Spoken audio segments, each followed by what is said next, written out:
কালো বোরকায় আপাদমস্তক ঢাকা এক নারী একটি ভবনের দোতলার জানালার কার্নিশে বিপজ্জনকভাবে দাঁড়িয়ে আছেন। সম্প্রতি এমন একটি ছবি সৌদি আরবে আলোড়ন তুলেছে। দ্বিতীয় আরেক ছবিতে দেখা যায় একদল পুরুষ একটি ক্রেনের সাহায্যে ওই নারীকে নিচে নামিয়ে আনছেন। ওই নারীর পরিচয় জানা যায়নি, তবে তিনি খুব সম্ভবত সৌদি আরবের কুখ্যাত গোপন কারাগারে বন্দী থাকা নারীদের একজন।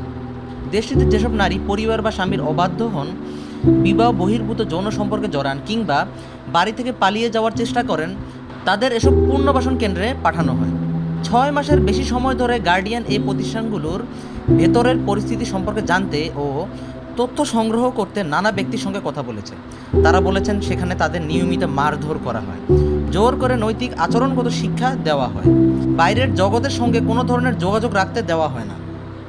কেন্দ্রগুলোর পরিস্থিতি এতটাই ভয়াবহ যে বেশ কয়েকজন নারী সেখানে আত্মহত্যার চেষ্টা করছেন।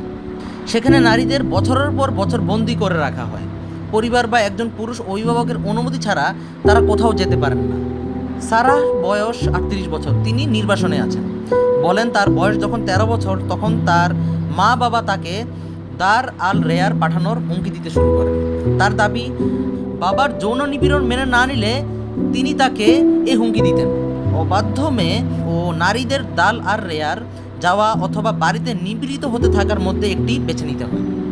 নারী অধিকার নিয়ে কাজ করা সারাহ আল ইয়াহিয়া বলেন, তিনি যেসব মেয়ের সঙ্গে কথা বলেছেন তারা বলেছেন কেন্দ্রে আসার সময়ই তাদের নগ্ন করে শরীরে তল্লাশি ও কৌমার্য পরীক্ষার মুখে পড়তে হয়।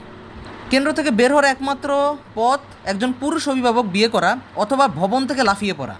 কেউ কেউ এই নরক থেকে মুক্তির একমাত্র পথ হিসেবে তাদের বিয়ে করতে রাজিও হন।